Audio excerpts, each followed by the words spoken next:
Also, Rebecca come down and collect some boxes or some shit like that. So if there's like clanging, that's what it is. Um, I told her to come down whenever. Okay, what would you do if Becca went to jail? But okay, also I want to say what would you do if Ryan went to jail? So ask me what would you do if Ryan went to jail, and I'm going to ask you what would if Becca went to jail? What would I do if Becca went to jail? Yes. Or would you like to have the question of Is it like you're calling me? You're calling me and you're like, "Hey, Ryan, I'm in jail." I think that, okay, what would your reaction be if Becca went to jail? Let's just do that. Like, you found out, like, Becca went to jail. What's your reaction? I'm going to guess it's something like was expired, dramatically expired, like a license tag or something, or like your license is, you lose your license and it's suspended or something, but you didn't know about it because of some infraction from years ago or something, but you've never been pulled over since. That's what I'm guessing. That's what you would guess. Oh, okay. So, like, that's what you guess what would be the cause of my jail. How would you respond, though, if somebody was like, "Hey, Ryan, did you know that Becca's in jail?" Would you laugh? Would you be like, "Oh, shit"? Like, I'd probably giggle, and then I'd be like, "What did she do?" Like, does she want to get out? Like, what's the timing here? P.S. By the way, for anybody listening, I would never go to jail.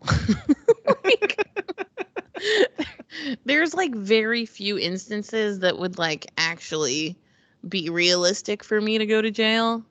Like, you're not going to do it from some temper, like some anger issue that you've like assaulted somebody and you're put in jail because you've done, like, that's why I was going with, like, something had to be dramatically like expired or something that is like not good for you to be.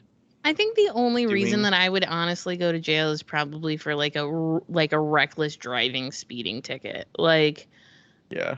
Like if you're doing that while your license is expired. Yeah, and it would be like I was going 100 in a 45. Like, that seems realistic. You know? In what scenario would you have to be driving 100? Like, in what situation would you drive that fast? I don't know. It's fun to drive that fast when it's 95 degrees. I was just trying to cool myself off, officer. It's hot out here. And okay. Like, do you have AC in your car, sir? Because I don't. Okay, so what would I do if somebody said that Ryan was in jail? I would laugh really hard. And then I think that you would go to jail because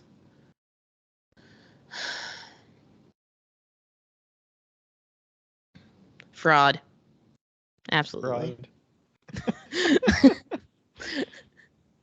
Fraud. Something money related. Yeah. For sure. For sure. Like attempted fraud or like legit fraud? Legit fraud. Oh my god. Or alleged fraud. Jeez. What does that say about me? I'm so money hungry that I'm... No, you're just really smart, so you think you could get away with it. Oh. I'm also like, I know some people say, well, we're such small fish, they're not really going to catch, you know, they don't care about us because we're so small fish, right? Yeah. But it's also, you know, some of the small fish they want to set an example of. Or, you know, why do you think you're such a small fish you can get away with this, you know? Right. Your mom would kill you if you went to jail for fraud. Like, wow. Yeah. I don't know of like a legit like it wouldn't be anger either. There's nothing I would. No, you wouldn't go to jail. No. Oh, I forgot to say one thing. Deidre gave me my birthday present this week and from like a month ago, and she gave me all of her old Tupperware. And it was great. You loved it. I'm really excited about it. Okay, I know she's listening, so I have to say that because I'm Yeah. grateful. Because she listens. Yes. Here's all Okay, messed up. here's our question. Hey guys, my name is Kylie, and okay, I can't say it like that. Don't say it like that. It sounds like you're mocking her. I'm not mocking you. I just was thinking of I was I was thinking of Trogdor. Anyway, um, hey guys, my name is Kylie, and I'm a soon-to-be graduate with a BFA degree specializing in ceramics.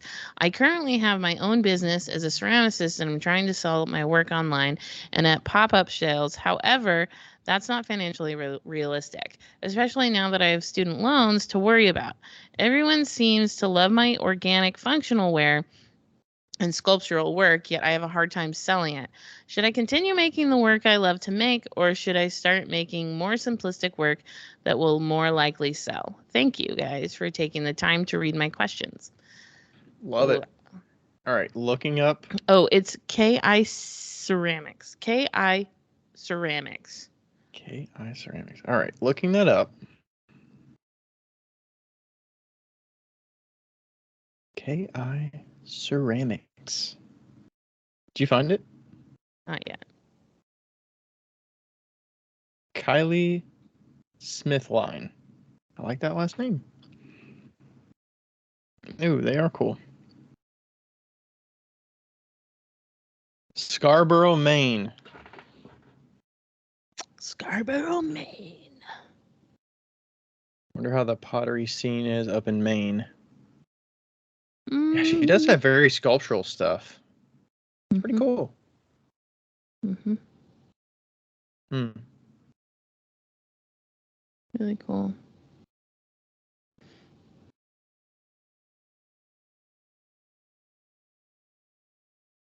Neat. Sweet. Okay. All right, so I got a gist of kind of some of her stuff here. Yeah. All right, so graduate with BFA, ceramics. Let's see how long she's. Let's see, 425 followers. Let's see how long she's been on Instagram. Here. Oh, you youngin'. You're 21 years old. Young Potentially. buck. A Started young on buck. Instagram 2017. Okay.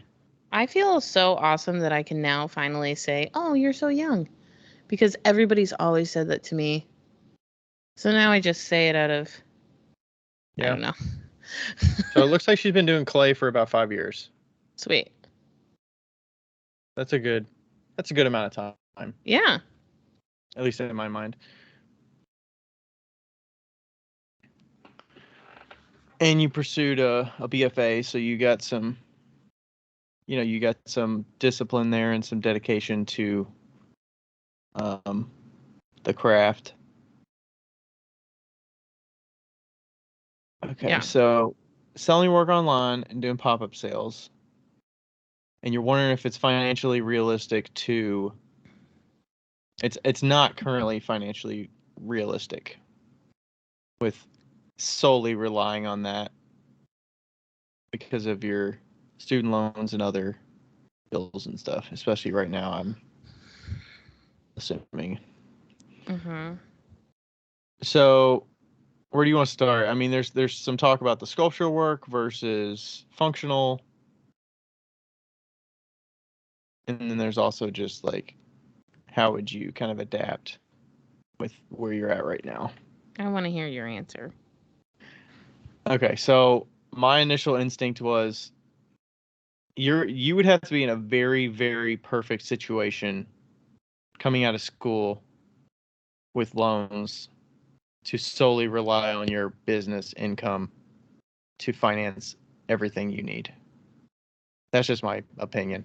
That's I don't exactly know what I don't know what your cost of living is there, what your living situation is. Maybe you don't have to pay for rent because you live with parents or you already have a roommate, so that cuts down on some of your expenses, but meeting your monthly bills, it's a tough spot to be in to solely rely on small business income, especially when you're trying to understand what goes into I don't know how long you've been necessarily selling, but when you got to go into it with, I got to set aside a portion of it for taxes, I've got to buy equipment, you've got a lot more moving parts that you have to account for that's different than having a part-time job or a full-time job.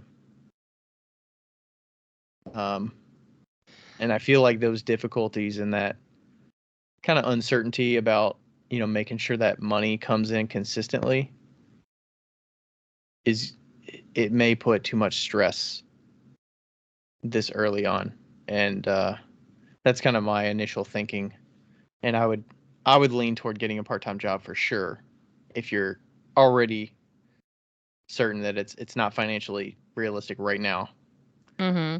Yeah, it sounds like you're already very aware of the space that you were in, which is great.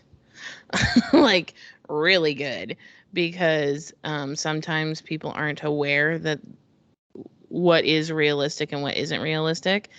And I agree with Ryan.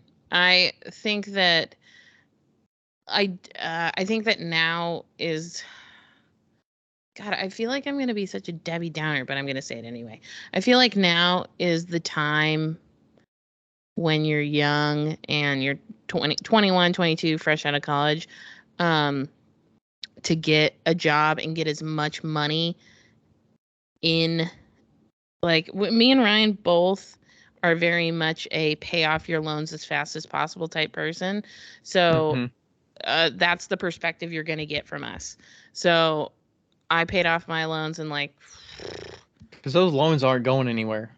You got to pay them. I mean, you got to and pay them. I personally would not be waiting on government to forgive loans and stuff like that.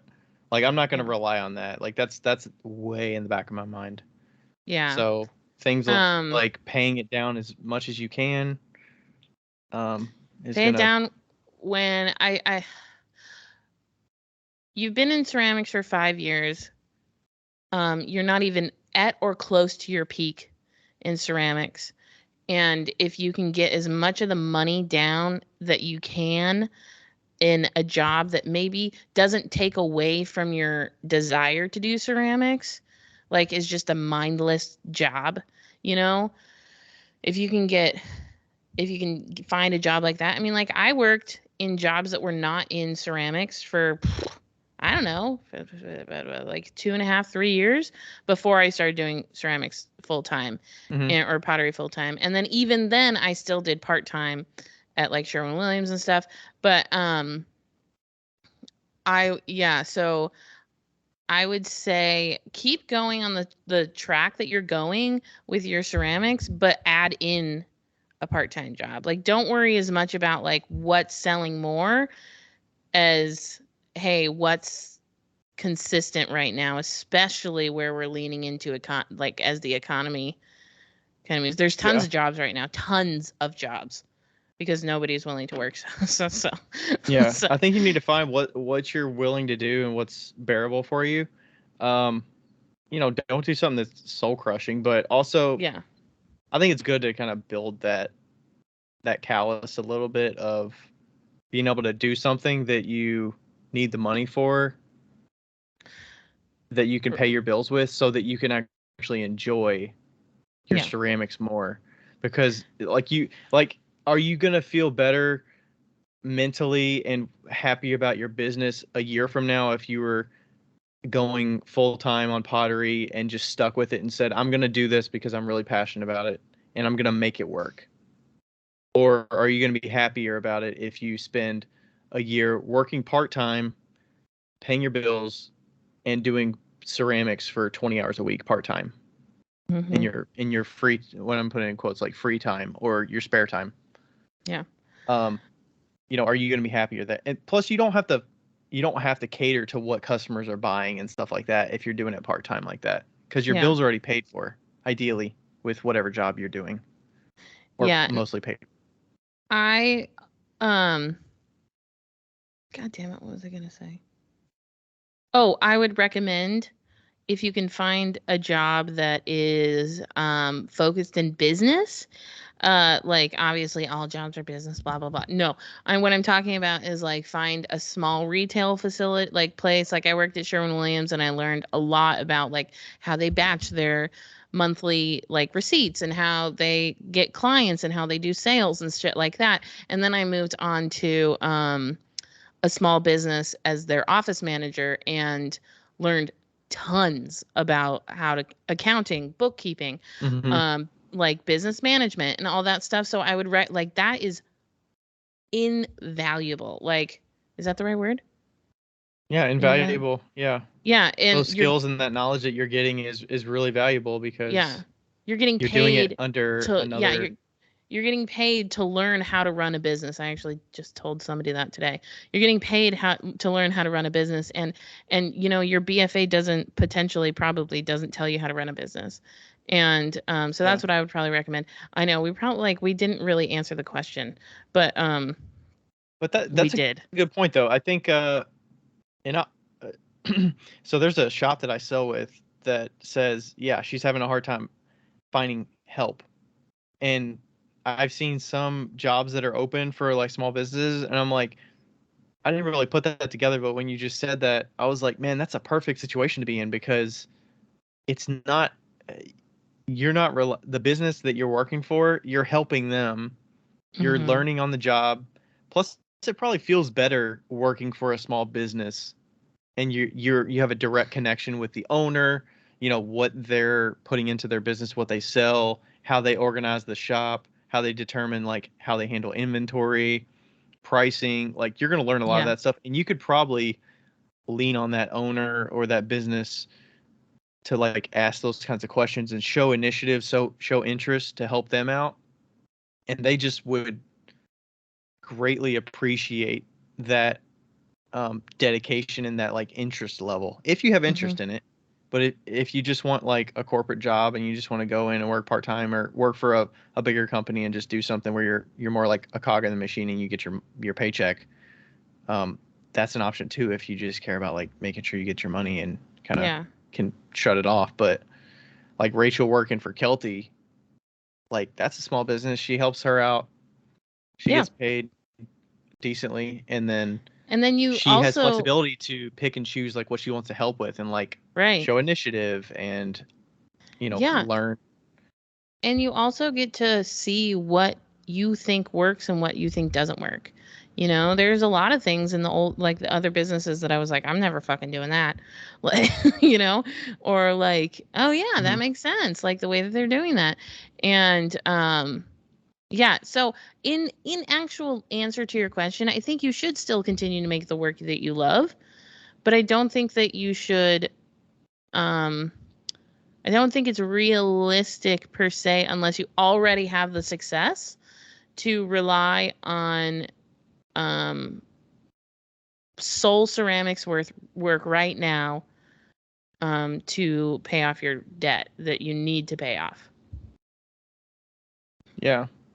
Plus, I just think the income you're making, you probably have a much, and we'll talk about this a little bit more later too, but being able to understand how much to pay yourself so that you can actually save money. You know, maybe you're getting out of college, maybe you want to, rent a place for yourself or travel.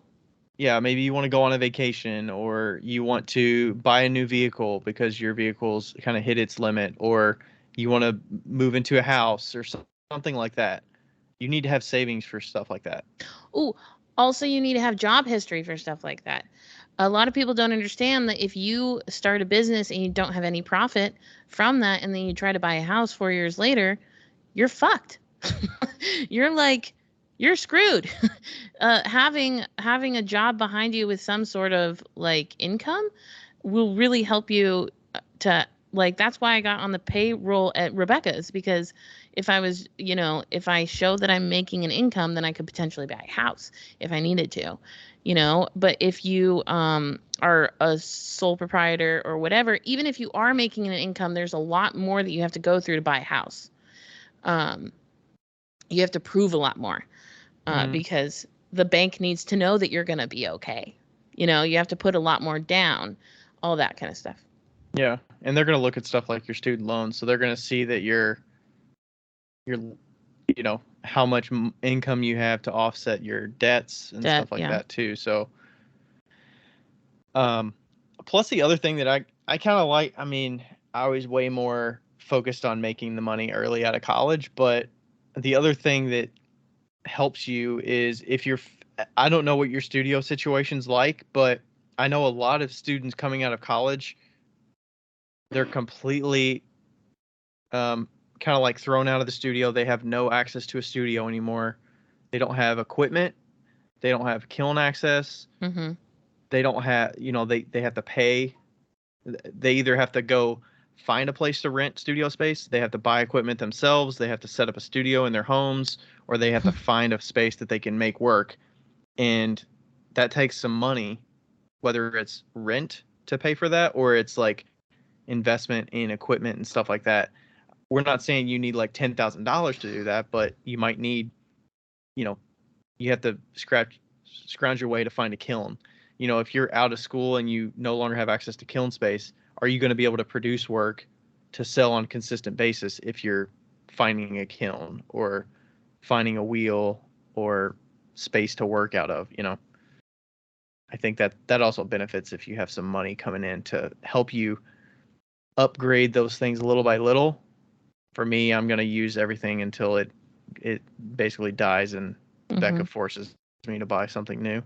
But yeah, I think that's another benefit of not relying on that money, because what happens when your kiln craps out because it's really old and it's used and you're like, you know, do you have $300 to spend on elements when they go out, or, you know, can you afford to get a better kiln if you need it, or pay the electrical to install the kiln, you know? Yeah. There's a lot of different investments that you need to make standing up your studio that you maybe, I don't know if you're running into that now, but you know, it's definitely a big investment up front to get all that stuff working. Also, I might add that 21 is like the best time of your life to like go out and travel and like find yourself and figure out what you believe in life and make mistakes and drink too much and do all the things.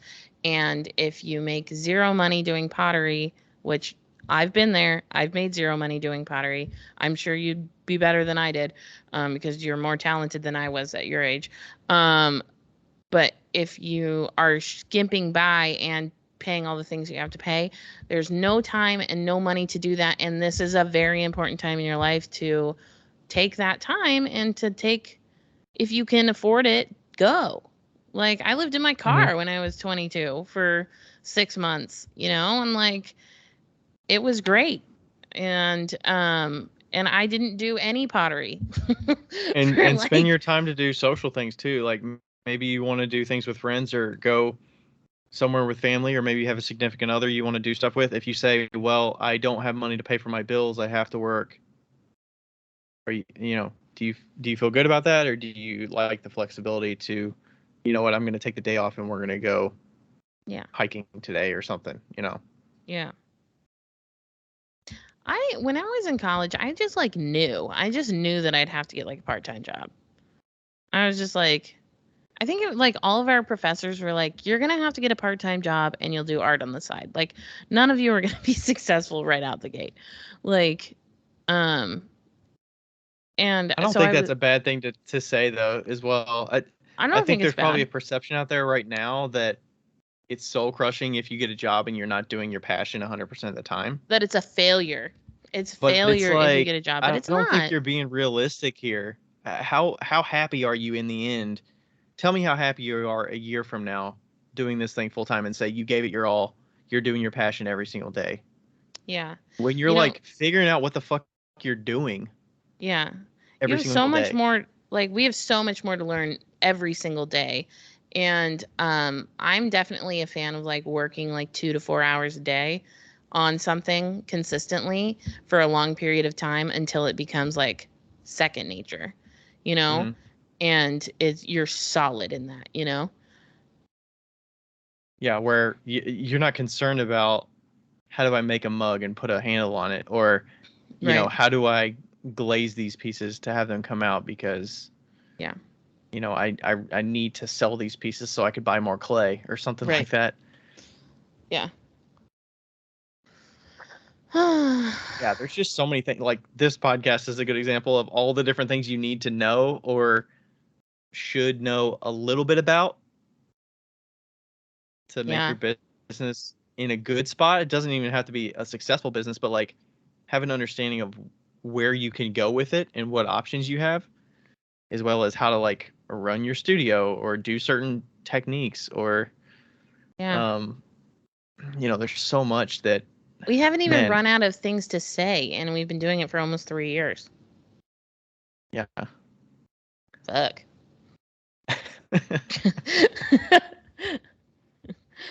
Yeah, there's just so much just my personality too, like the stress that I can just see being in that person's shoes, 21 right out of school and saying, what do I want to do? Ryan, you are not helping.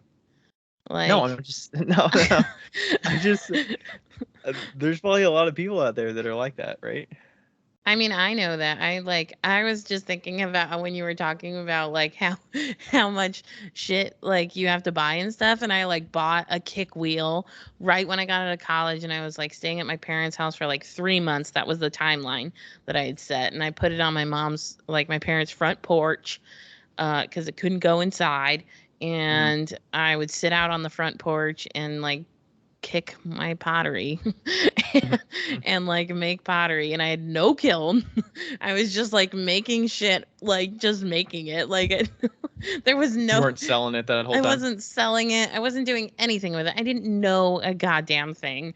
I like Mhm. I was just like, I mean, like I said, you're in much better position than I was when I left college, but yeah, it's just like I like tried to get a job at AT&T and couldn't, and then I was like, fine, I'm leaving.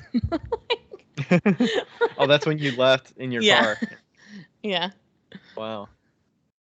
And the yeah, I graduated from college and I moved back home with my parents in Louisville, a couple hours from school, and I lived with them while I was dating Rachel for a couple years while she was finishing her master's degree online. And I set up a studio in my parents' basement. I had probably maybe a 10-foot by 20-foot space that I was working out of, maybe 15 by 20, Okay. and it was their like storage area at their house. The one with the mannequin? Yes, Okay. the mannequins weren't there yet. Okay. And I was using an old table that I actually have one of them here, but I was using an old table that my great uncle or something made, and I took a big piece of a cardboard from a TV box and I would flip it down with the cardboard side up, not the like glossy side, and I Mhm. would wedge on that. That was my like wedging surface. And then I would throw on my wheel. I think I had one wheel at that time, and I was making a bunch of different pieces. I was making mugs. I was making tea bowls. I went into a big tea bowl phase and I made a bunch of tea bowls and like they didn't sell like at all. And then set up the kiln, had my crappy kiln and got it hooked up and got it vented out. So, I did it for 2 years. And then Rachel and I got married. We moved out of Louisville up to Cincinnati, and I was in an apartment for a year and I didn't have access to any of that studio equipment. I wasn't making almost Yeah. at all. I still had all that stuff set up at my parents, and I would go back and forth probably once a month or once every few weeks, and we would go back to Louisville, and I would take some time on Friday night and Saturday or Sunday, and I would spend time in the studio making here or there. I wasn't making consistently at that time, Yeah. and that's where I kind of learned about damp boxes and storing things. And it was kind of a weird time because I wasn't making consistently. And when I was back in Cincinnati, I was like, what do I spend my time doing? And I was playing a lot of video games after work. That's when I like went and drove Uber and Lyft for a period of time because I didn't know how to spend my time after work, Yeah. at the I apartment. So, it's it's interesting. I didn't get to let's see. I didn't have an electric wheel my kick wheel stayed at my parents' house. And I kind of just forgot about that. And I was doing like painting and stuff when I was on the road. And then when I got to Washington in 2013, I found a studio down on the water about a block away from my apartment that I had gotten. And it was like I just painted, I didn't. One time I squirted paint over the wall into the neighbors. Yeah, you told me about that. Yeah, I don't in the know if it little was on here, cubicle. but I think it was, but that was like the most mortifying moment of my life. Anyway, especially since it was neon pink. But, but like I remember like seeing a ceramic artist in that studio space and I was like, I don't know if that's possible. And then I didn't actually buy a wheel in Washington until 2014. Because I started taking classes and then I realized that I need my own wheel and then I set it up right next to my bed. I was in a 1-bedroom apartment up a like skinny staircase. I remember like carrying it up the staircase by myself. It was terrible. And right. and like traveling 30 miles to get my pieces fired. Yeah. Like I knew in my bones that I never wanted to transport pieces to get fired and stuff. I I had could have to. Yeah, I could have set up a wheel and brought it back to Cincinnati and worked out of my apartment, but it was like carpet floors. It was our spare bedroom. It was Yeah. my office I worked from. Like, it would have been tough. Well, at that time when I was working at Bruning, like doing classes at Bruning, that's when Starbucks contacted me and I started doing the order for Starbucks.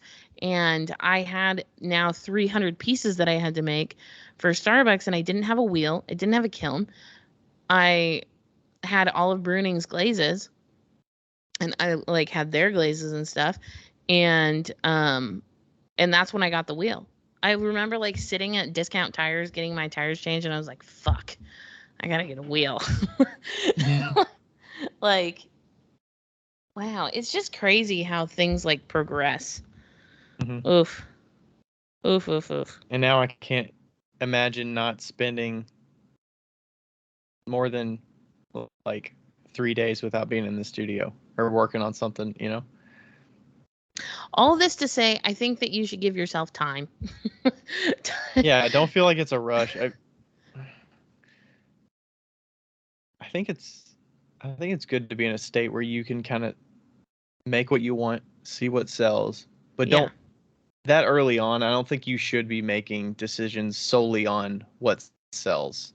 I think you should kind of figure out what you like to make and like what style you want to go in, yeah, what glazes you like.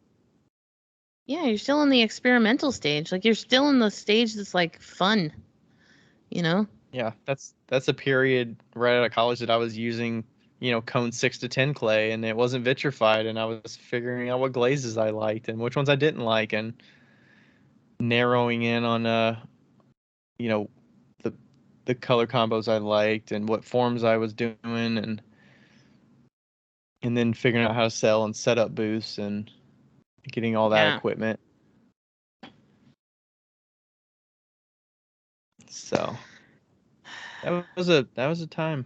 That was an interesting time for like 2 to 3 years. It's crazy that it lasted 2 to 3 years, and I was like, man, that must have seemed like such a long time, but it wasn't really that bad because we spent actually a lot of that time was spent because we were building up to planning the wedding and stuff like that. That's probably why I was so invested in the wedding planning and things with Rachel. And Mm-hmm. we probably did more social things at that time too. Played a lot more Oh, video games, but yeah. I also have something else to say, Kylie. If you're listening, we don't know if you are. But if you're listening, don't become super jealous of the people that become famous immediately. And I'll tell you why. You have supremely you have an advantage over those people because you have time to prepare and you have time to ask these type of questions and to go slowly, and those people never had that time, and it's like a fucking race right from the get-go. So don't, what is that, like imposter syndrome or whatever, like don't, Imposter syndrome. yeah, like you are in an extremely good spot where you are right now.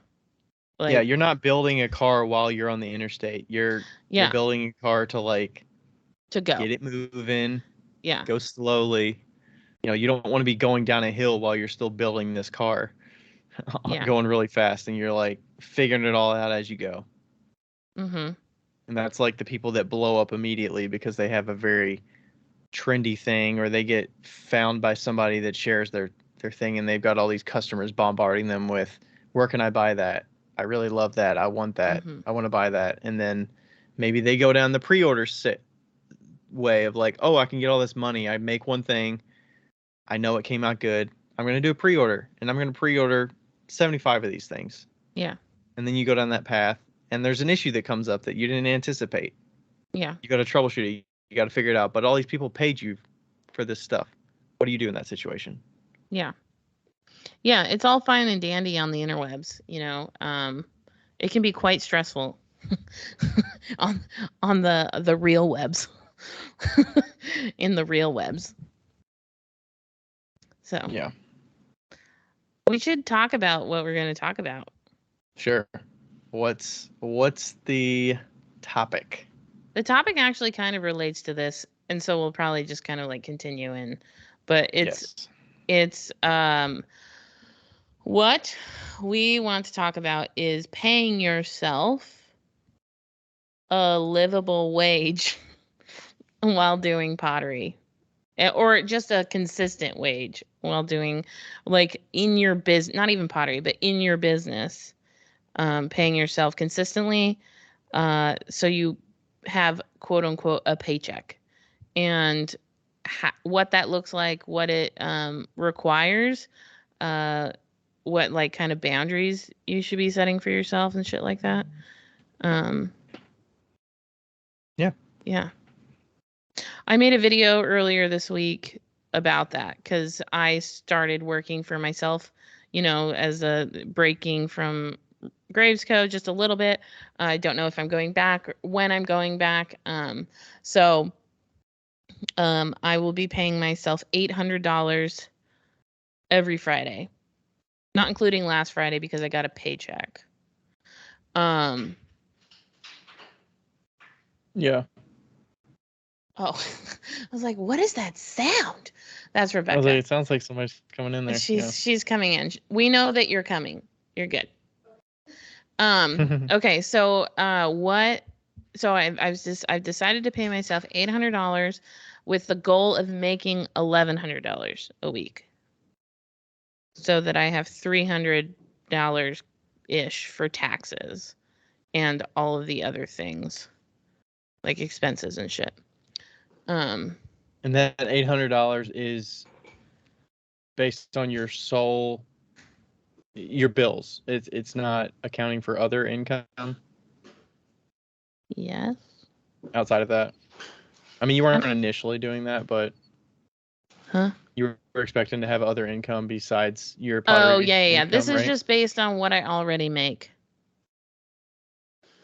So, like, I probably make a little less than $800 every month, but with gas being $5, you know. Mhm. Um, so, so, um, this is something that I did not do at the beginning of my first business venture. When did you pay yourself a certain amount of Yeah, money, I right? just started paying myself probably about 9 months ago Okay. consistently. And the way mine's set up, my business is a doing business as, it's not an LLC or whatever. So it's all my money in the end anyways. Right. When we do taxes, it's all our income, whether I put it in my personal account or whatnot. Because technically, I can take whatever income that the business has and put that in my personal account at the end of the year once I've already paid taxes and stuff. Right. Um, but I did start paying myself just to get into the routine of taking money out of that account on a regular basis so that when I do eventually go full time, it's not going to be such a dramatic jump Change. Yeah. of like looking at the bank account and all of a sudden I need to start taking out, let's say $2,500 a month or something like that. it's not going to be such a hit because I've already been taking out a portion every month from the business. And really, I could look at my like spreadsheet of, income and expenses on a regular basis and look at how the business is doing, but a lot of it I use is I just look at the checking account for the business and kind of see where it's at and how it's trending. Yeah. If it's going down dramatically, if it's going up dramatically. Um, but today I pay myself $1,750 every month. That's not too shabby, you know? Um, yeah. And that's definitely not enough for you to live on. No, I don't think so. No, it's not, because it's not enough for me to live on, and I can live on a lot less than you. Mhm. So, and you, It's really, yeah, and I don't, in our personal accounts, we don't need that money. Yeah. It's just a Right. way for the business to But give to me as like a return of saying like, hey, you've been Yeah. doing all this work. You deserve at least Yeah. $1750 every I think month. we actually talked about that in a podcast, that you needed to start doing that.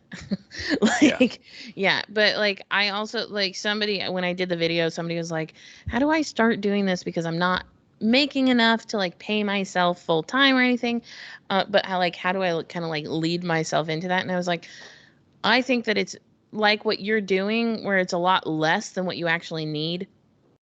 Or like, even if you're not making a ton, if you just set aside $100 every month and treat it as an expense, like you're like, okay, instead of paying $100 for clay, I'm paying myself $100. Like, it is a straight up expense. If you think of Just it that way, mentally, not on your books. You don't write it on your books as an expense.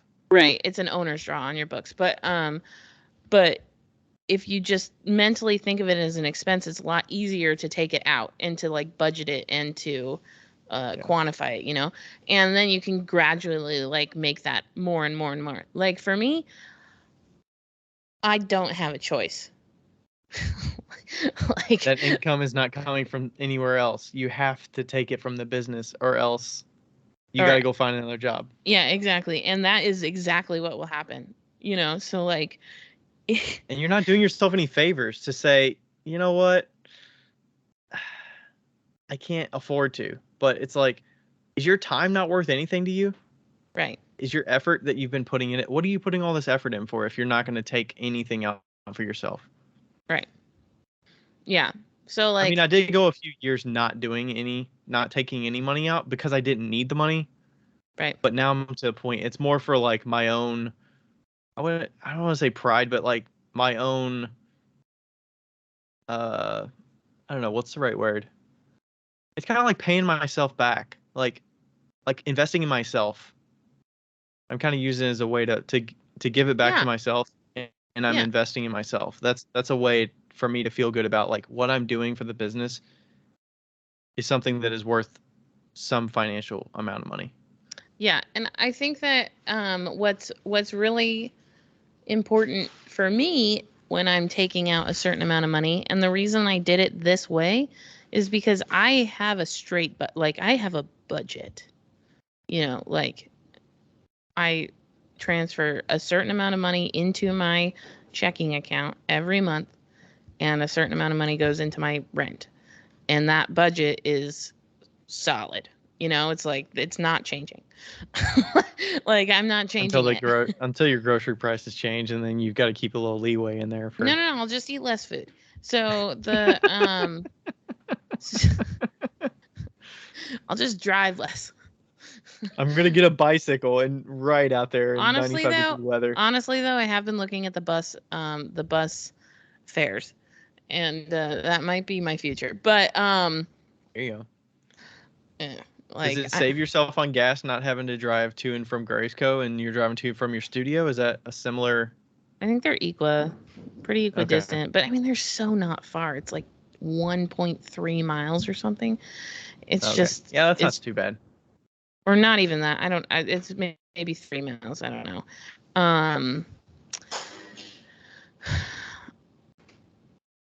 3.7 miles, which is like I was like 1.3. That seems pretty short. Sorry, I knew there was a 3 in there. But yeah, so like, okay, so what happens what I did when I started doing this is I built up a little bit of money beforehand before I started paying myself. And that way I had a little bit of like, what's the word? Like leeway, give. Mm-hmm. And that way I'm not like super stressed about it. But also I have to make the money. If I'm not making the money, then I'm not, I Yeah, you like we can't. said, Like, what's going to stop you from saying, "Oh, this month I just can't pay myself"? Is that going to change next month, or is it going to snowball? yeah, like I can't do that because I literally like cannot pay myself. So, but like a lot of people, they budget out and they're like, I'll just pay myself whenever. That's what I used to That do. I would whenever just never comes. It's always tomorrow, right? no, I would pay myself. I would still pay myself. Like when I had like $4,000, I'd put $2,000 in my account.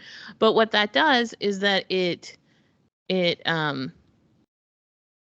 my mind at least, or like in my brain, what it did was it was like, it was so fluid that I never really had a budget and I would always go over it. I would always like spend more or, than In your what I personal actually, budget.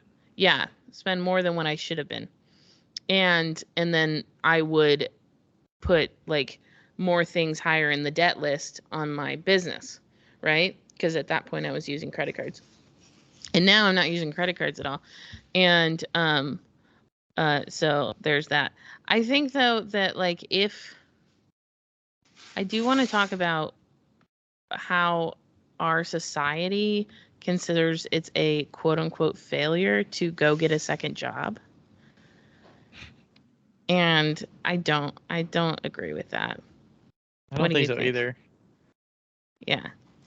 I think you got to do what you got to do. There's only so many hours in the day, but Yeah. if you have to spend 4 hours doing something part time to make some money, Do it.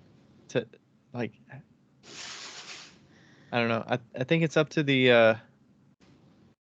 I don't know. I feel like I don't talk to enough people to understand what they think about getting a job, or is it the process of like finding the right thing that you're looking for, or is it the like drag of having to go to it and deal with people, or I don't know, or is it just like, what am I doing this for? I think for me, the like getting it for me like getting a job, I always have this like mental image. I'm like, okay, I could go get a job and I could get a job at Taco Bell and I could be paid $12 an hour. Or I think you'd probably get paid $7 an hour. I No, don't you know. get paid more. I think these days you'd have to get at least $10 an hour with 10? the job market. I don't know. The national I know it is, but okay, I don't anyway, think those I jobs could are get paying paid $7 an hour I could these get paid days. $12 an hour and I look at that and I'm like, yeah, but I could sell a fucking cup for 15. Like $15. And so I'm like that is really hard to give up, How right? much work goes into, like, are you spending more than 2 hours end to end? Like, you know, you know what I mean? Yeah. With the small business, it's so fractured, all of those different increments of time and where Yeah. you're making that money. Like, okay, I'm throwing, I just made 50 cents. All right, I'm trimming, I just made 25 cents. Yeah, I don't know. I And you got to like do everything along the way. If you go in and you work at Taco Bell, you work for 2 hours and you've got your money, right? yeah, exactly. 2 hours and you got your money and you probably got a free taco. And you get Which to like put it down you get to go home at the end of it, right? yeah, you get to go home and you don't have to think about it. And you might get benefits. You might. Besides the tacos. You might get you might get benefits. Um, Depending on where you're at, I think you also build connections besides the for Taco sure. Bell thing, but like No, for sure. understanding how to relate to people, and also just they might think it's cool that you have this interest in business, or they know that you make pottery, or they have Right. somebody that they know that is doing a show or something like that, or you work at a business and they're like, hey, I know you make pottery. I was thinking about giving some things to our employees or something. Right, Do you want to totally. make some pieces and I'll pay you for them?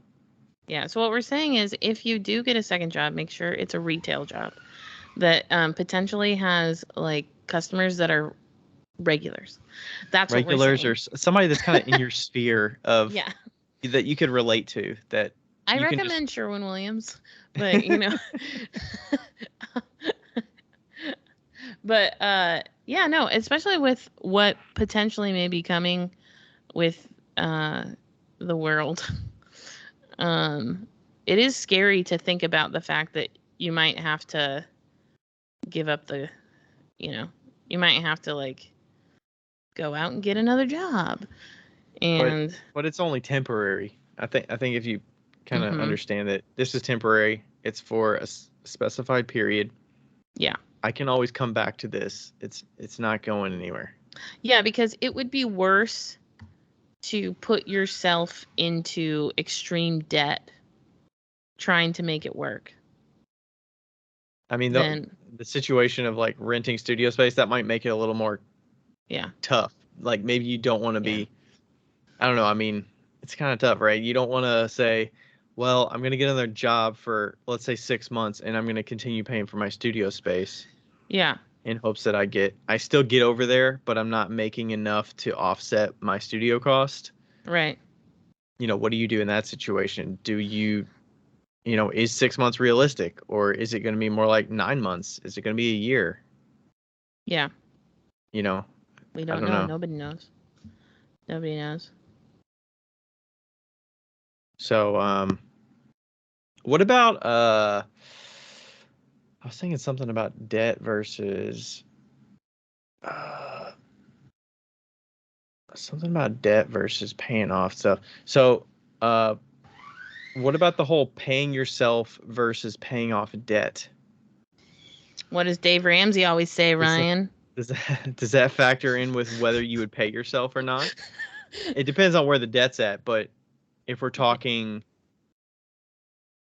and also if it's like student loan debt, you're technically paying yourself to pay for that debt. So a portion of that money that you're paying yourself is to pay off that debt. But, you know, what about like business debt? I don't know a lot of people that are buying brand new kilns on debt, but that they can't pay back immediately, but I'm sure that happens. Fuck, I paid like my whole Yours fucking was a whole studio though, right? Like a big yeah. studio I overhaul. paid like $8,000 of electrical in debt. Right. Like, I'm thinking like a small studio owner that's buying a kiln. I would say, yeah, I don't know, but you know what Dave Ramsey always says, pay yourself first. Ramsey it Does up. does he say that? I can't Yeah, he remember. does. I haven't He listened to always Dave says. Ramsey in so long. He says pay yourself first. It has always been that. Is You that more just a mental thing of like, you know, appreciate yourself? No, it's take care of yourself first. Right. You take Okay. care of your food, you take care of your family, m- like, Your shelter, your emergency fund, just in case something comes up. yeah, you always take care of yourself first. And then if you only put $1 towards your debt, then that's fine, but you always take care of yourself first because the debt is secondary and it's Hmm. not like um And yeah, I I don't. mean, and that's not saying go overboard and like buy crazy things. That's saying literally um like the basics come first. Yeah. Yeah. Yeah. Don't use it like a treat yourself Yeah, don't first. treat Go on yourself that first. vacation so that you can be happy and in a good space mentally Yeah. before pay your debt. Right. No, yeah. Plus, I just think you're in a much more comfortable and good state of mind if you're like, okay, these things are taken care of Right. first and foremost. My family has food, I've got food, I can get to and from my job, or I can see my parents or something if I need to. I'm not like, oh, am I going to make that trip to go see them, Yeah. or not? Uh, versus, you know, if you can't even take care of that, how are you going to be in a good state of mind to and financially to take care of your debts and pay down your student loans and uh, pay for that kiln or whatever that you already bought. So let's talk about this. What do you do? What are some ways to make sure that you pay yourself consistently? Like, um,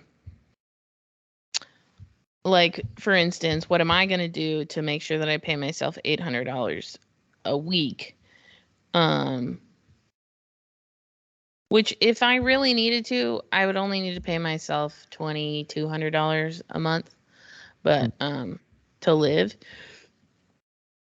The I mean, other, yeah, if we're going basic, how are you going to get that money? You have to how are you sell going to get that pieces money? to get that money. Right. Or you have to So, do a service to get paid for it, whether it's teaching or right. some way to get money in the door. If you don't sell pieces, you can't get that money. Okay, Or so teach or whatever. what's like basic like if we're talking to the average Joe or lady, um or they, if we're talking to the people, what's the basic thing? You can sign up for shows. Yeah. You can schlep your stuff online. Yeah. I would say if you can afford to have stuff online consistently. So you can get those sales trickle in. And A maybe $50 sale on a random Wednesday could help you get closer to your goal. And maybe if you're struggling to sell, maybe move towards Etsy instead of your own website, because Etsy's going to get more traffic unless you have the Instagram flow. You Maybe, don't have to pay a $30 fee every month because your website lives there. right, exactly. Maybe start up a TikTok or start doing reels or something that are funny, informative, shit like that, so that you can get some traction. That's a cheap, free, easy way to like just start growing your following. Um, it doesn't get you money, but it does pay off if it pops. Um, then it That's more gets of you a money. slow, steady build. That's a slow, steady, but start it now. Yeah, you should definitely start that. I don't know. I mean, I've still refrained from TikTok, but Instagram is paying me for the reels now, so that's Yeah, a little bit $100 a month. something. So What'd you say? $100 a month. Um, Hey, that's better than nothing. it's so true. Okay, so shows, sales, wholesale. You could literally walk around to stores and be like, hey, I have these pots. Um, And I think just having pots online gives people something to look at. So it gives them ideas. Like you'll get people that'll trickle in every now and then through Instagram, or if you're on Etsy that people are interested in a certain thing and they say, like there was somebody that messaged me on Instagram yesterday that was like, "Hey, I'm looking for a utensil holder. yeah. Do you have one? And I'd like it to match a bottle that I can get." Had the bottle in my Etsy shop already, and I had a utensils holder sitting on my shelf that I made like a year and a half ago for a custom order. I had it there, showed her a picture, took a photo. How's this look? What do you think? She's like, "That's perfect." I listed it on Etsy in 5 minutes. She bought it. There you go. Yeah. $115 or $110. Yeah. Get it. There you go. Yeah. Oh, also, flash sales. Flash sales have always worked for me in That's a a great. pinch. I've still never done that, but I don't have the time necessarily to throw stuff and work on that schedule. Flash sales have always helped, like always worked for me in a pinch. And so, Do you think that's um, because you're so consistent and you're so good with your skill set of throwing? You have that foundation, no, I or think it's is it just because the I'm price? willing to sell at a dirt cheap price Okay. just to get my money. I think it's because I'm just like, hey, these are $15. Mm-hmm. How Like, many of those sales are repeat buyers versus first-time buyers? lots. Lots. Lots. You Lots are can't do the repeat. same thing over and over. Like you got to do bowls, then you got to do mugs, then you got to do cups, then you got to do pinch pots, and then you got to like Mm-hmm. work it. But I don't know if flash sales would be could be a weekly thing. I used to do them monthly. Um, But that monthly, uh, I mean, if you go monthly with that, that could give you a nice influx of cash quickly, and mhm, then you've got your work cut out for you for the next 2 or 3 weeks. right. Like I know I'm making these pieces, Mhm.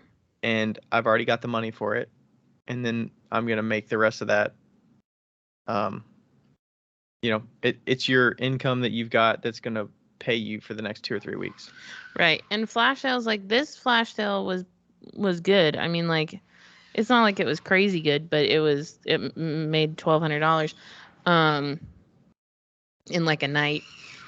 And I don't know if it came from Facebook or Instagram. Like I've never done flash sales on Instagram where they worked.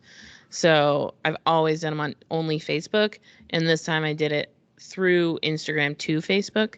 So I didn't have that What do you mean? Did you have the flash sale on your website? Did people buy it on your website? they bought it on my website, but I advertised it on my Instagram. Okay. And then that Instagram goes to the Facebook, just Because it was a goes. post. Yeah. Yeah. And then I always say, like, did you share this? And they say yes or no, and then they get a free pinch pot with the sale or Okay. with the bowls. So yeah, flash sales are a real good idea if you can do them. Mystery boxes isn't a bad idea to do every now and Mystery then to get rid of boxes. pieces that you have in your life that you want to get out of here. Get out of here. Mystery boxes are great. Story sales are great. Like just real quick story sales, I feel like. Don't tell anybody that you're doing them. Just be like, yo, buddy, we're doing a story sale right now. And then just do it. Yeah. I would say don't overwhelm them with too much stuff in a story Mhm. sale. Keep it. I've been thinking about doing this every now and then, just randomly put up like 5 pieces every few weeks. Yeah. And just have them like extraneous pieces. Maybe I have a bunch of cereal bowls and I have one of this color and one of that color, and I'm like, I've got one of these. It's $20. Maybe it's Yeah. discounted, maybe it's not. Right. DM me your email and Yeah. I'll send you an invoice. Yeah. I think the Mhm. consistency, building something consistently to get people thinking about your stuff and just Mhm. keep you in the back of their mind. Not that you have to be selling every single day, like always coming at your posts from a selling perspective. Yeah. And I think that's what's fun about the mugs every Monday is like it's consistent.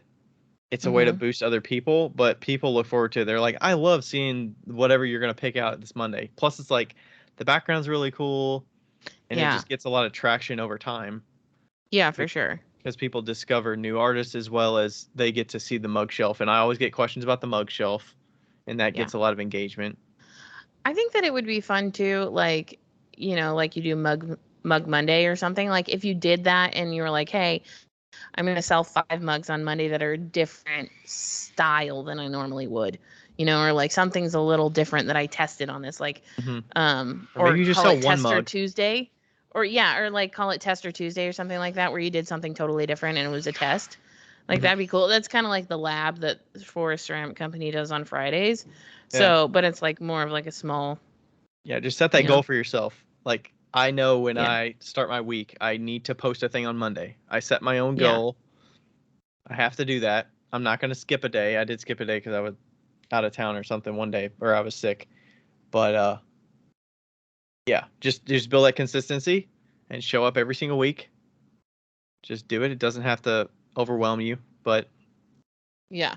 hey, anybody could just put up a piece every single week. Once a week, you just put up one piece. Hey, Mhm. that's a sale. Maybe that's a $30 sale, or maybe that's a I don't know, $70 sale. You know. Right.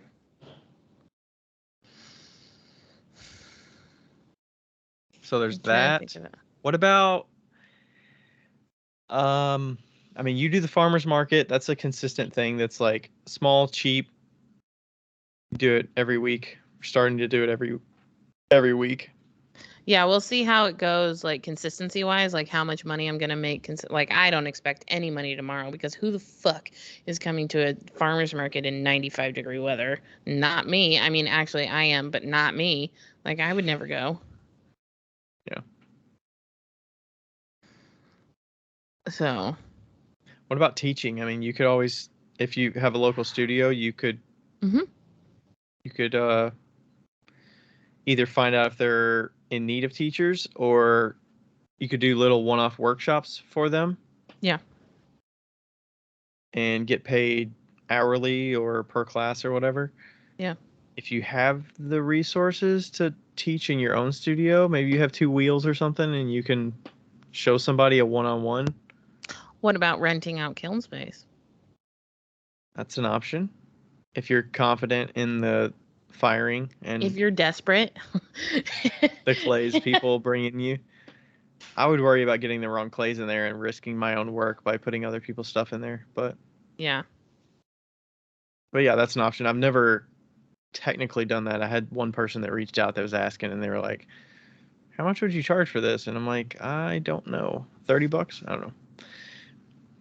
Same. But yeah, that's a good option if you have the ability.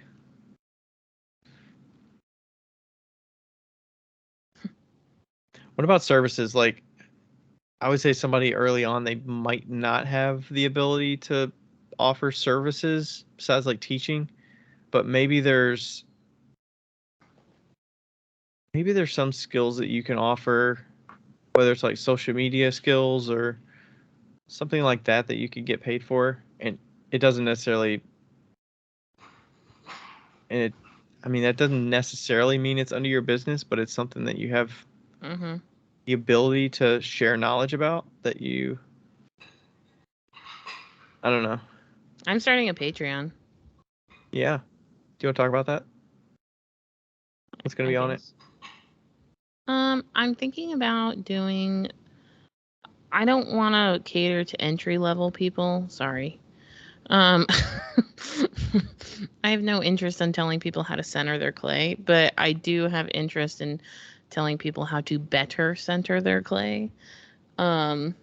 So I'd like to do like shorter videos of efficient movements and like things that I've done over time that's helped me with my speed, because really if you can work fast and well, um as we say, time is money. So like, I mean, like right now, to get to that goal of $1,000 a week, I should only have to work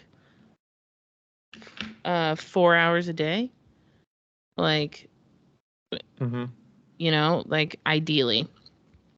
Um, and with a few like, hey, like please buy this shit from me because, you know, From your but patrons, which you're talking about just the general public, and then the patrons are getting just the the general patrons or public. potters getting tips to help Yeah, them. and so the patrons would be potters getting tips, and then I'm gonna like work on this stuff a little bit more, but it like just little stuff like, hey, make sure you're putting a hard line on your bats so that they come off smoothly, or um when you're pulling out a bowl, make sure you go wide, like as a Y, and then you can move it out, and like I did that video with the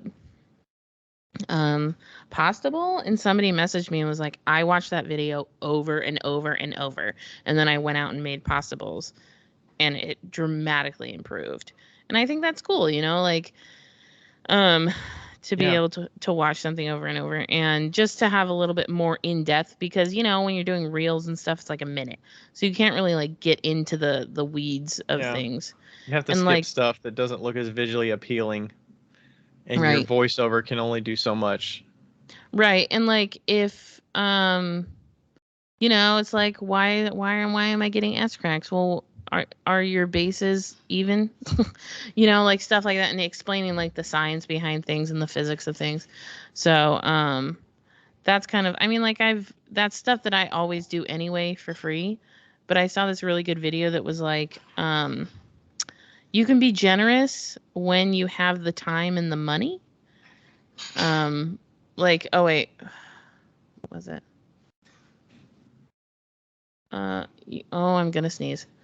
Um, so you can be generous. Anyway, I don't remember. I don't know. But That but it feels was like me. That's like I don't even want to go through the logistics of figuring out how I can collect money for education when it's like I just want to give it to you because I you don't have want to the figure time it and out. the money. Yeah, exactly. Like, and if you don't have the time and you don't have the money, then you need to start charging for things. And up until this point, I've had the time and the money. And well, Mm.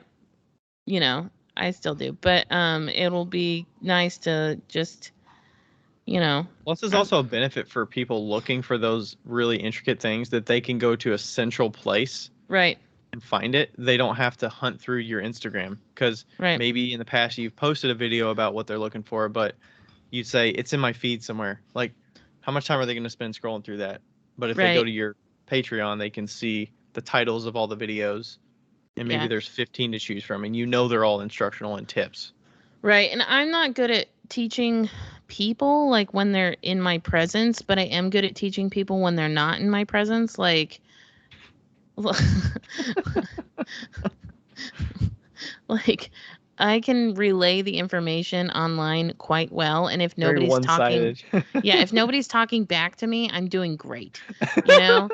Um, but if I have to deal with people that are like, I just can't get this, and I'm like, well, that's because you're stupid. Then I can't do that. So, Becca's so not here to baby you. I'm just gonna I'm just gonna drop the tool off and walk away.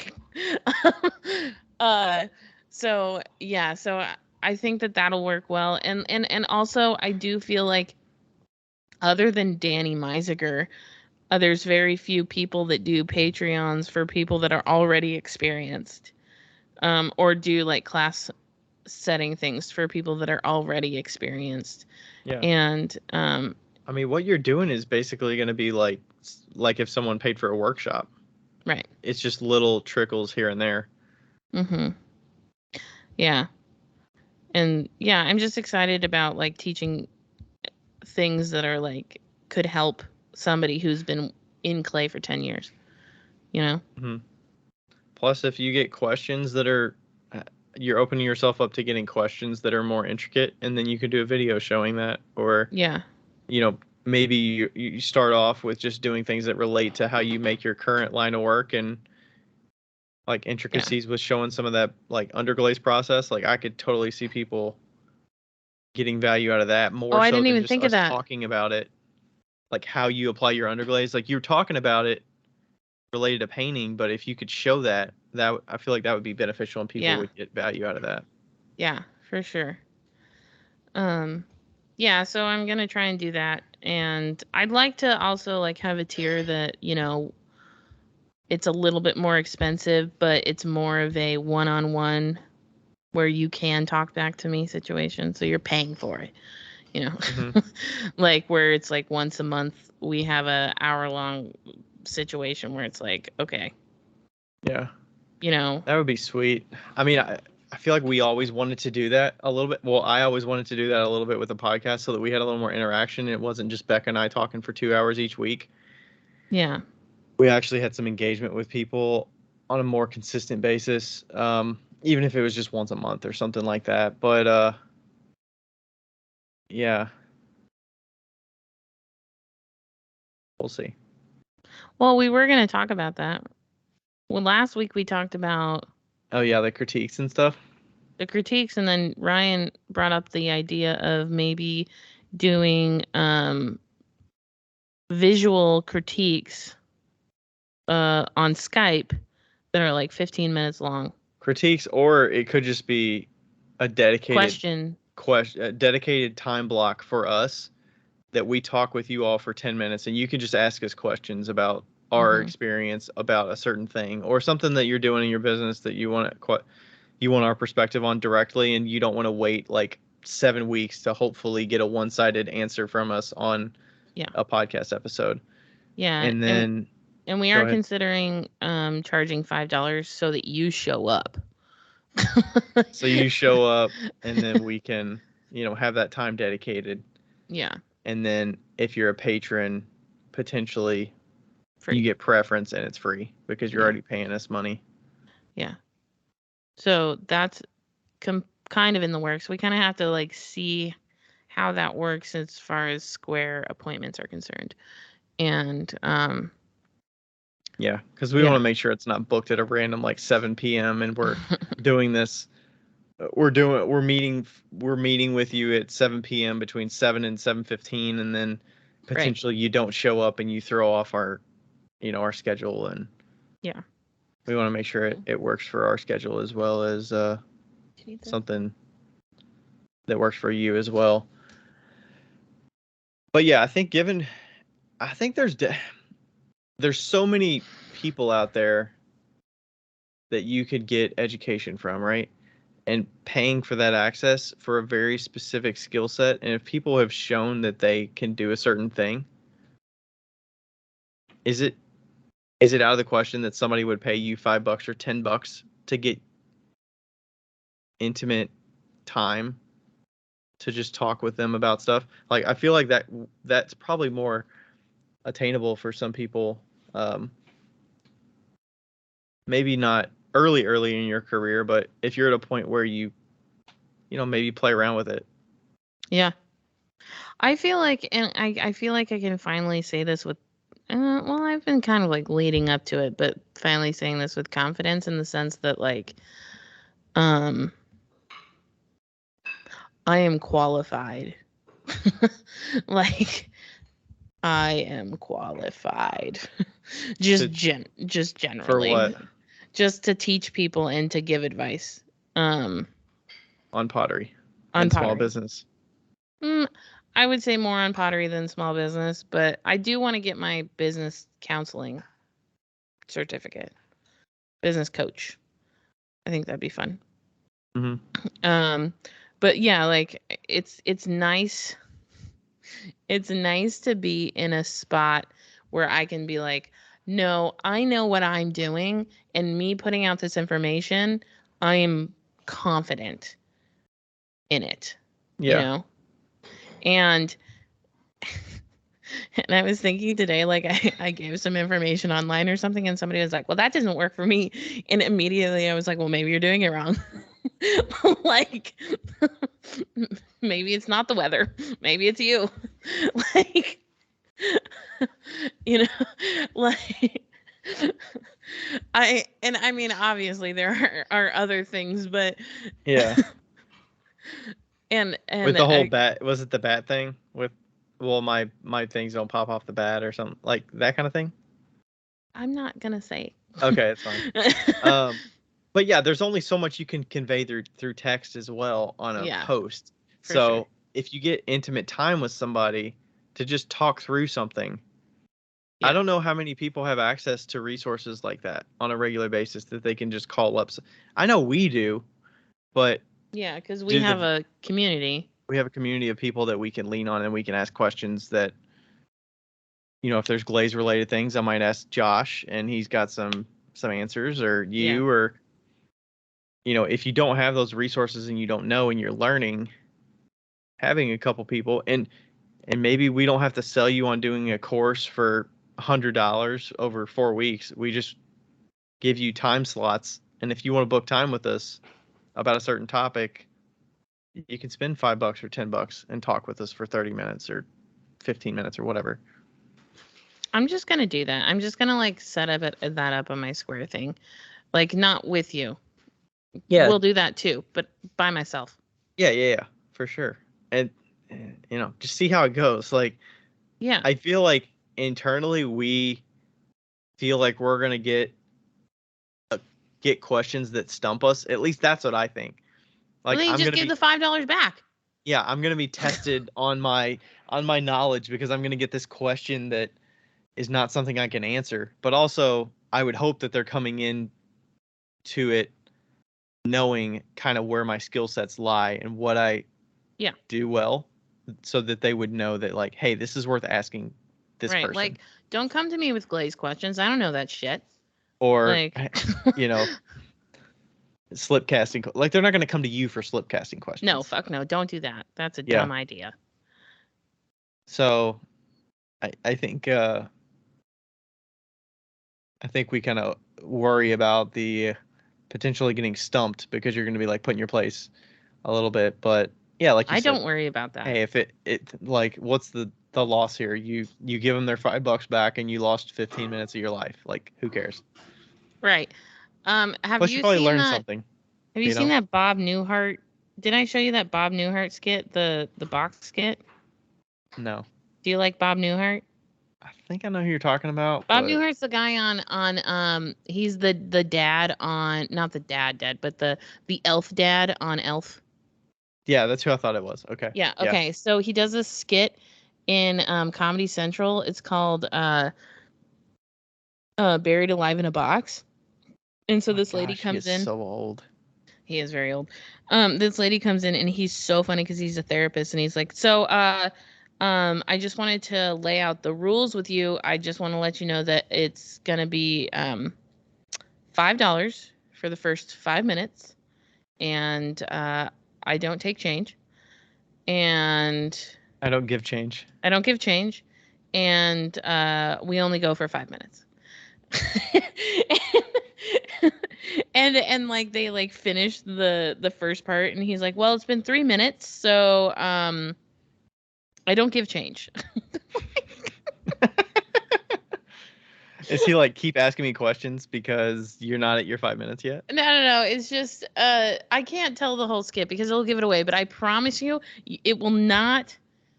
You will not be upset if you Google Bob Newhart buried alive in a box after this show, or just pause it right now and do it right now.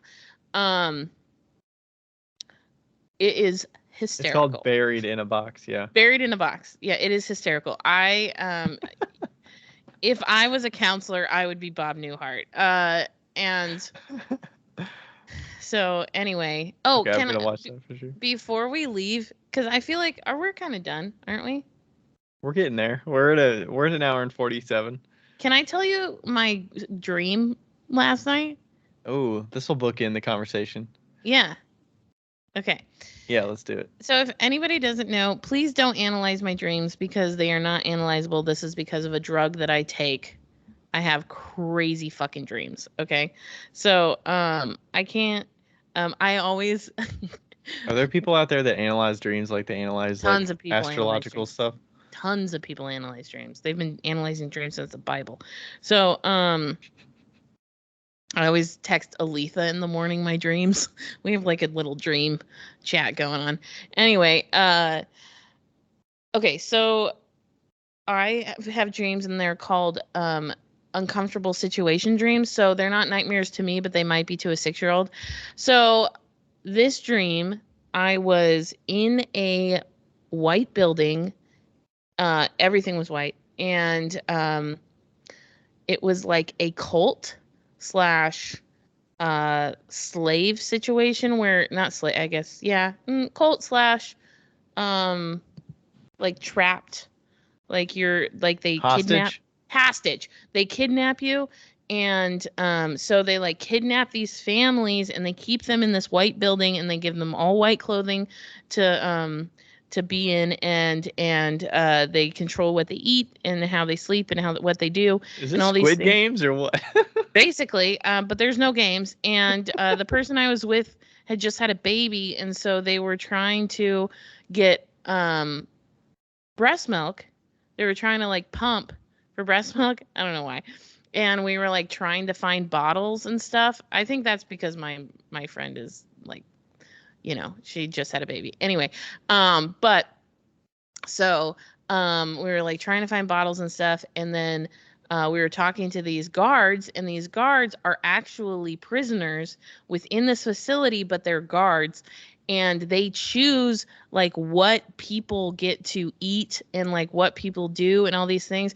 And there was at this point where we were like going out, and I found a way to escape out of this building, and I ended up shooting somebody and killing them. And then oh my God. And then I like started running away, and there was this building, and I was like, and I think that I wasn't me. I think that I was actually a male of some sort, like some guy. And I started like running away, and I ran down this road, and it was like in Virginia or something like that. And so I ran down this road and went into this town, and like people were chasing, and those 2 guards actually like left too. Like they got away too. And they were like, they escaped. And so I was like running down this road, and then I finally get to this store, and this like old man owned the store, and he was like, "Get the fuck out of here." And I was like, "No, I'll work. I'll do anything. Like, please give me a job." And so he like, I did something, and he like gave me a job. And so I was like working at this place for like 6 months, and then clearly a fast forward dream.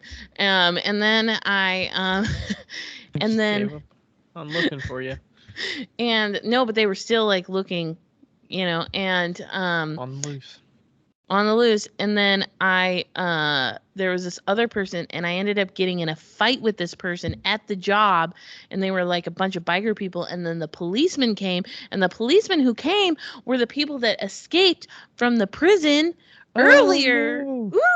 And then they were like, I don't know what my name was, but they were like, we wondered where you went, blah blah blah.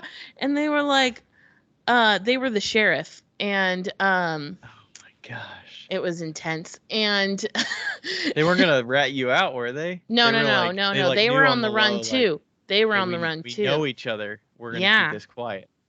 Keep this quiet. And then I had to like go to another town for some reason, and it was like just continued on. But Yeah, they're I don't laying low remember as the fucking sheriff of the town. That's the pretty sheriff laying of the low. town. I know. And but then I ended up like going to another town, and I think I woke up then. But it was like one of those dreams that like I want to remember it, but also like it was eerie as shit. Like the whole prisoner part was really fucking creepy.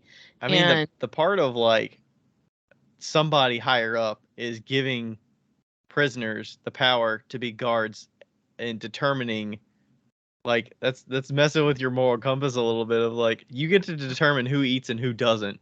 yeah, they did And a it's not on us psychological because we're not determining it. We're giving you the power to right. determine what you want to do. And like all the people in the prison like worked too. If I remember, oh, this is coming back to me, like remember correctly, like all the people in the prison like worked doing certain things, and it was like there was a lot of, I'm pretty sure there was like torture and stuff like that. But yeah, fucking crazy. And it was kind of like Handmaid's Tale in a building, which you didn't see I've never Handmaid's seen Tale, that. which you shouldn't. But like in a building almost, like they're like breeding humans and stuff like that. Jeez. It was insane. It still kind of reminds me of Squid Games a little bit, where it's like there's people Yeah. that are like, there's people that are part of it, but there's also people like a level up that have a little bit of power, but they're also like not really like part of the whole scheme. They're Yeah. just kind of doing their job. Yeah, I Their never job watched. is I think not I watched the very. first episode of Squid Games and decided that it was not my thing, and so I did not watch the rest. But yeah. Wow. So that was my dream, and that's why I probably don't watch Squid Games. You know, that's why I probably don't watch those type of things, because I have that already. I just Yeah. and they're a lot better. Like if my dreams could be movies, wow, wow. Yeah, I mean, I was picturing it as you were going through, and I'm like, this is pretty good detail. Like, I don't remember any of my dreams really. I don't know that I really care about remembering my dreams, If but I was a good artist, wow. It's all in my brain. Like I can see it, but yeah, like if I feel like I you was could like draw, good you could draw animator, like a little snapshot of it if you were a good like drawer or illustrator, and then right? people be But like, I'm not. what the fuck is this? And then you'd Yeah. be like, it's like, I don't know that I want to go into this. You'd be like, what? Yeah. Crazy. Oh, I remember at one point like I left and I like didn't have any money. I had like nothing, right? And it was just like being out in the wild, like with literally nothing, like no phone, no shoes, no money. I'm like, it's strange. Yeah.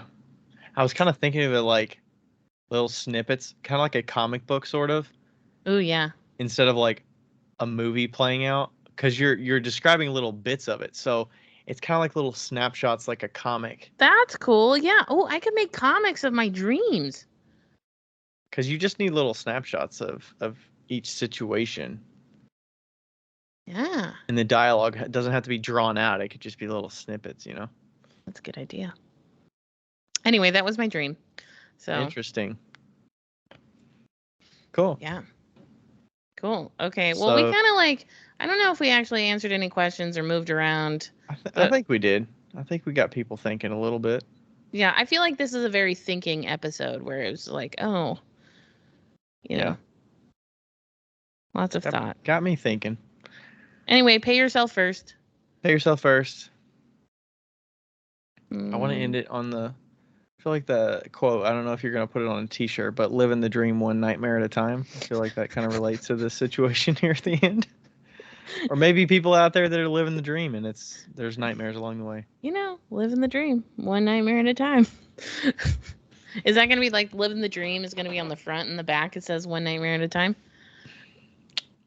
That sounds good. Yeah. Okay. Bye.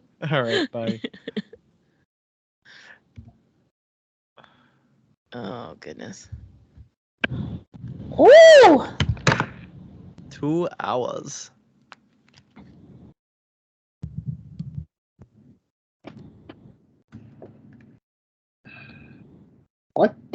I like this mic, just being able to move it out. Rebecca says, I need to never again try to be quiet. She goes, LOL, it is way louder than normal mode. Self mode fail.